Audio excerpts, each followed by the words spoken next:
আচ্ছা, পশ্চিমবঙ্গে কিন্তু সম্প্রতি এমন একটা ঘটনা ঘটেছে যা আমাদের প্রত্যেকের ভোটের গুরুত্বকে বলা যায় বহুগুণ বাড়িয়ে দিয়েছে।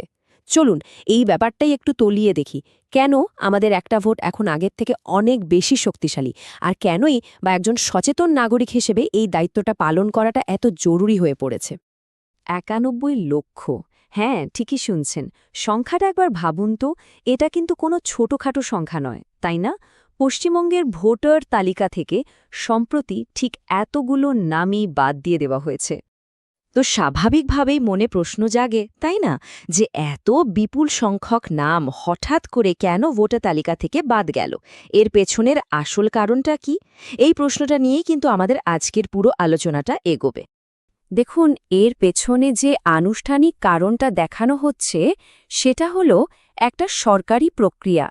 নামটা হলো স্পেশাল ইন্টেনসিভ রিভিশন বা সংক্ষেপে SIR।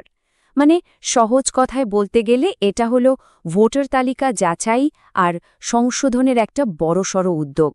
আর এটার কারণেই পশ্চিমবঙ্গ জুড়ে প্রায় ৯১ লক্ষ নাম তালিকা থেকে বাদ পড়েছে। কিন্তু জানেন, এই SIR কথাটার আরও একটা অন্যরকম আরও শক্তিশালী খুঁজে পাওয়া যায়। সেটা হলো সচেতন নাগরিকের দায়িত্ব। আর এই ভাবনাটাই কিন্তু আমাদের আজকের আলোচনার মূল সুর।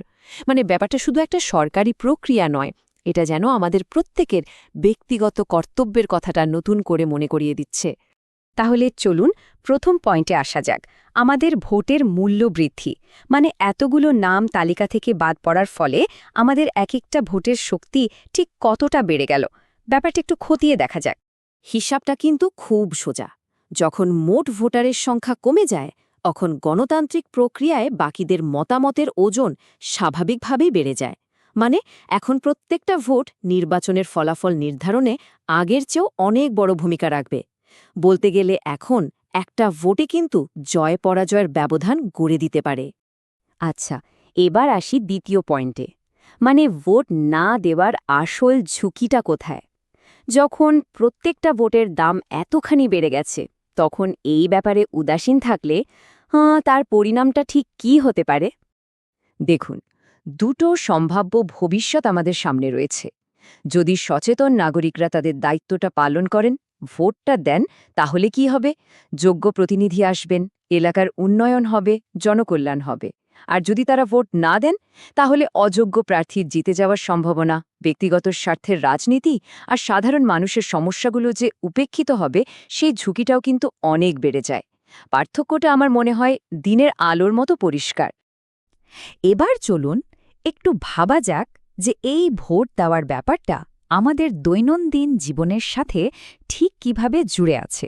আমাদের ভোটটা কিন্তু শুধুমাত্র একটা রাজনৈতিক অধিকার নয়, সত্যি বলতে কি, এটা আমাদের এলাকার ভবিষ্যৎটা কেমন হবে তা ঠিক করে দেওয়ার একটা দারুণ শক্তিশালী হাতিয়ার। একবার ভেবে দেখুন তো, আমাদের চারপাশে প্রায় সব কিছু, ধরুন রাস্তাঘাট, স্কুল, কলেজ, হাসপাতাল, এমনকি বাড়ির পানীয় জল বা বিদ্যুৎ, এই সব কিছুই কিন্তু নির্বাচিত প্রতিনিধিদের সিদ্ধান্তের ওপর নির্ভর করে। তাই সবচেয়ে গুরুত্বপূর্ণ বিষয়টা হলো, আমরা যখন একজন সঠিক প্রার্থীকে ভোট দিই, তখন আমরা আসলে সরাসরি এই উন্নয়নমূলক কাজগুলোকেই বাস্তবে সম্ভব করে তোলার দিকে এক পা এগোই।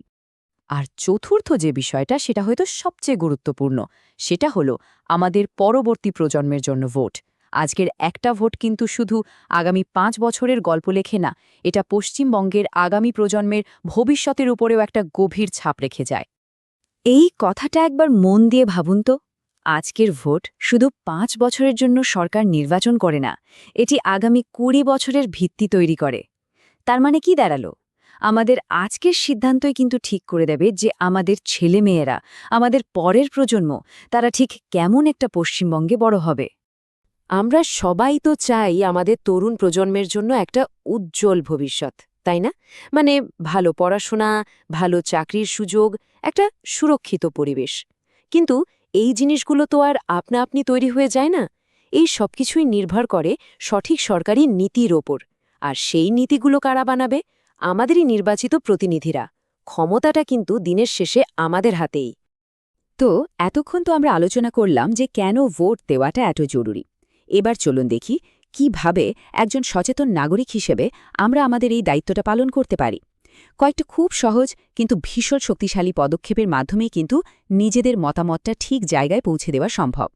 তাহলে করণীয়টা কি?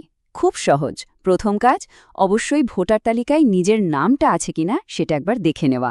দ্বিতীয়ত, কোন প্রার্থী কেমন তাদের সম্পর্কে একটু জেনে বুঝে তারপর সিদ্ধান্ত নেওয়া। তৃতীয়ত, নিজে তো ভোট দেবেনই, বাড়ির লোক বন্ধুবান্ধবদেরও উৎসাহিত করুন। আর সবশেষে মনে রাখবেন, আমাদের এই অংশগ্রহণটাই কিন্তু ভবিষ্যৎ প্রজন্মের কাছে একটা উদাহরণ হয়ে থাকবে।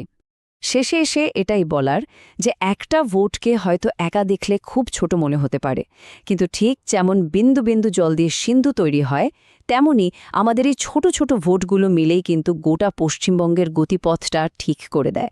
নাগরিকদের এই সম্মিলিত শক্তিই তো গণতন্ত্রের আসল জোর, তাই না? তাহলে একদম শেষ প্রশ্নটা আমি রেখে যাচ্ছি। পশ্চিমবঙ্গের ভবিষ্যৎ পথটা ঠিক করে দেওয়ার দায়িত্বটা আসলে কার? এই প্রশ্নের উত্তরটা কিন্তু আমরা সবাই জানি, দায়িত্বটা আমাদের।